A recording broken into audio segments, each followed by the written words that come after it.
Hello everyone, I just thought I'd re-upload the video that I uploaded yesterday because I think this one is a bit more concise and has all the scenario pieces with some better images. So good for myself just to refresh my memory on those sorts of bits and planning for the week. So these are my scenarios, but I'm just going to start with a screenshot actually. But this is kind of visualizes my thinking of what I think will happen, but kind of just mapping up scenarios so I can quickly react to them rather than having to react real time like that. I like to map out what potentially might happen. So the first one in green is possible. Been surprised overall by this bullish move up. There's obviously some news around the China tariffs around here, and it's difficult to predict, isn't it, what's going to happen, because it's just very difficult market conditions, and Trump does make it difficult to predict those things. Because as Pete said, I've started watching his video from One Option. Recommend anyone that's watching to go watch that. Much better than my analysis.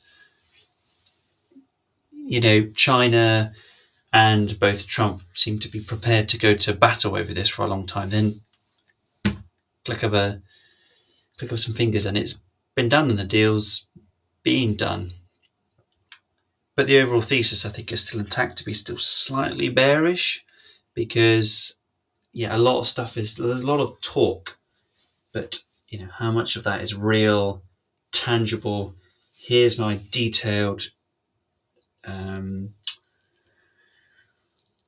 trade deal, with all the kind of components that's required to do them, because most of them do take a lot of years to do. So I'm not an expert in analysis on these things of what's a great trade deal, what's not, but there seems lots of uncertainty still. So so this is the first scenario. So I think Moody's downgraded S&P 500, so US markets on Friday, but even before that happened, I took off any long positions. I was long in video across this position because I just realized, okay, I've been waiting for the bearish side for a long time, and I'm just going to join the day trading side of things.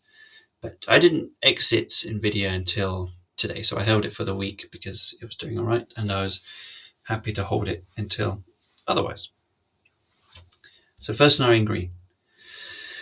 Will we see let me just get my market thing up on my other screen. But will we see, we're probably going to see a pullback. Any move of this magnitude, especially over any SMA, gets tested at some point. So we're nearing a big psychological level of 600, which we have approached in the past and we can look at. But scenario one, a bullish one. So we come back down to these SMAs. We spend very little time down here, and what I'm looking for is a bullish reversal. So possibly a high volume. Maybe this bounce would be a bit steeper. Maybe this time frame would be a bit less than what I've drawn. But basically, we just look to ping back up, and we look to challenge this level and break that level and aim for that 600 level. After that, we will do another sort of video and analysis.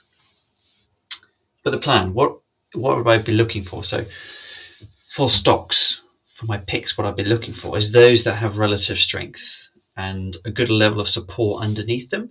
So if they're coming down to 200 SMA or 100 SMA, they have good support underneath them. So we want the stocks to have relative strength as the market starts to fall. They have a good level of support underneath them. Low volume on the move lower for those stocks. Good D1s, so good daily charts that look bullish overall, and to wait for the confirmation of a high volume bullish reversal candle. So some stocks I've just mentioned here, and I haven't done a full search for this because we need to wait for it to happen, but I know just off the top of my head, again, I haven't done scanning for this, but it kind of looks similar to Tesla, basically. So Tesla, Nvidia, same sort of picks, right? If Nvidia is going to go down, I want it to be stubborn, holds its strength. The green starts to go above those other lines as they start to go down, below is the market. We want Nvidia to hold here, maybe find it at the 8 EMA instead, where the market finds it at, say, the 200 or 100. So it's those kind of stocks. I think MMM is another one. Good breakout here. But if it starts to pull back, just wanted to hold some good levels as it starts to do so. So I think that's the. And my second scenario is this one in orange here. The kind of orangey line. And I think this can probably should have drawn this a bit differently. But what I would expect, maybe I'll draw one in purple actually, that could happen is we see a kind of falling down here. And again, we go down to test that level. But instead of breaking through as this orange line has done through those SMAs, but very weakly, we would basically look to come down, test those levels, and maybe bounce up. But it's a weak bounce, right? The volume is low, it's not great, and we ended up making a lower low, and then we kind of break down. So that would probably be another scenario that I would want to map out. So we just form a double top lower high at that point. And that move up is obviously on not very good volume, but the move down is on better volume, and we break through those SMAs. So probably got to draw that better. But yeah, we would just see a kind of a move down like that. Oh my God. And then kind of a move up, but lower high, bam, and we're through that level and we're down again. So it looks something more like that. So again, what are we looking for those stocks? What are we looking for? So the pullback to the SMA, we want that to be on good volume, good aggressive price action, and really makes a strong attempt to break through that SMA, but might not have that convincing follow through. So the plan would be to find those relatively weak stocks that are under key resistance levels, have a weak D1 already, and possibly on this pullback down, move down even further than the market has. So good relative volume, good D1 void beneath them, and in a top 3 sector.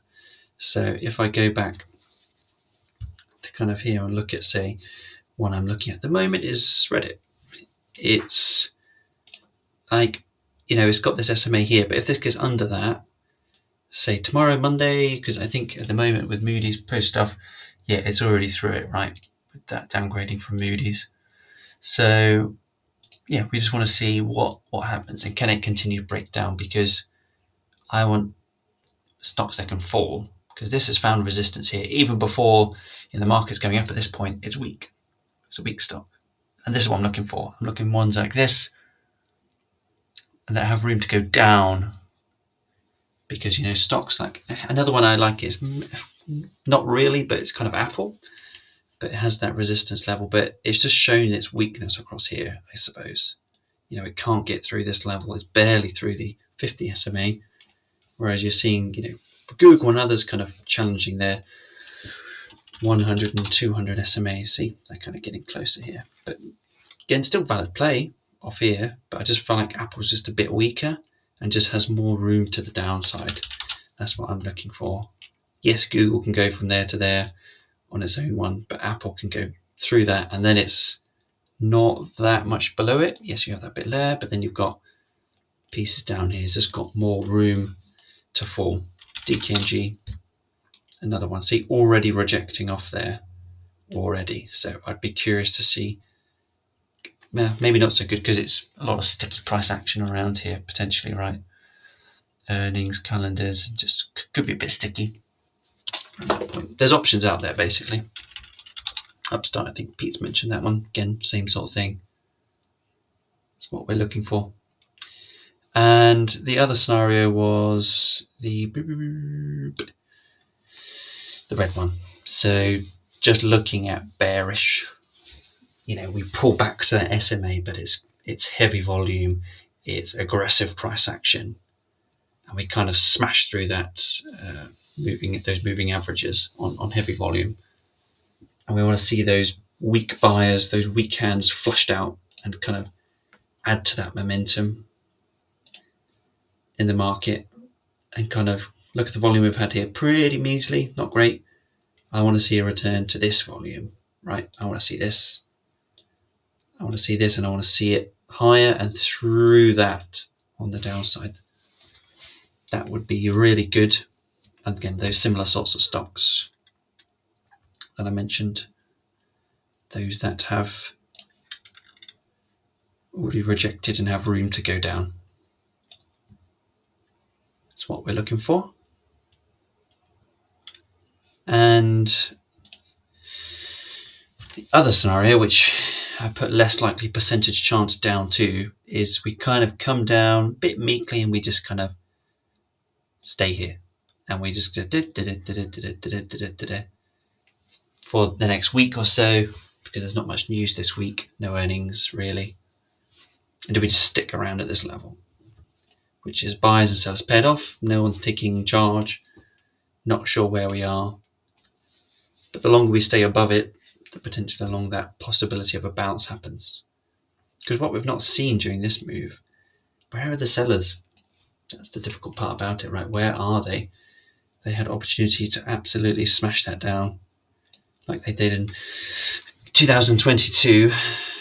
If we go back to that chart, sometimes quite useful to look back at that time. But something like this, to come down, we get some weekly bounce, but this is kind of where I'd say we're equivalency in. We have that pullback, and then again down, but then we get nice big reversal kind of. I know the one last month was more Trump related, but we kind of waddled down, and this is where I thought we maybe would be. Get up to here, and then it gets whacked down. Again, low volume move up, big reversal candle, and then the momentum starts to build. Things never go straight down, but we start to get a building of that momentum, and eventually it leads into big volume as we come into here. Hefty volume, heavy, and we keep going down. Again, another one comes up here. Yes, so we're free. The bear market's over. Smash. Back down you go. And eventually it ends, and then maybe this is what will happen. And current, which is come back down again, smash down again, but it doesn't go very far. Bullish, and we're off again.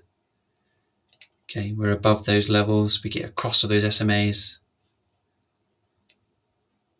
Bullish sign at the 50s, crossed above the 200, and then eventually the 100 above that, etc. We're in bullish territory again.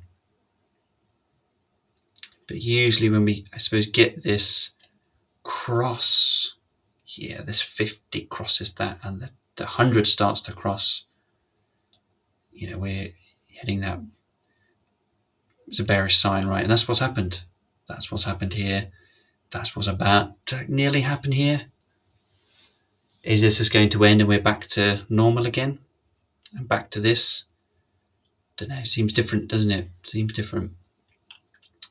But I'm sure every bearish person here said the same thing. This is the one. No, this is the one. No, this is the, etc., etc. But this move was substantial, and it was on heavy volume. So yeah, that's what I'm thinking this week, and then I do rethink that again as the week on Saturday, Sunday comes around. I think it's a market for the US next week, so maybe a shortened week. And I think it might take a little while for that move and that screenshot to play out. Might not be this week. But that's what I'm thinking about. That's what I'm planning for. Setting up stocks, scanning for stocks, putting those on my hit list, my watch list. And kind of seeing where does that lead. But that's it. Yeah, just clearing up the last video I'd done because I didn't do a very good job, I don't think, and it rewatched it, and even I got confused. So thought I'd re-upload it with more my clearer thinking as I've put my work together. All right. Happy trading, everybody.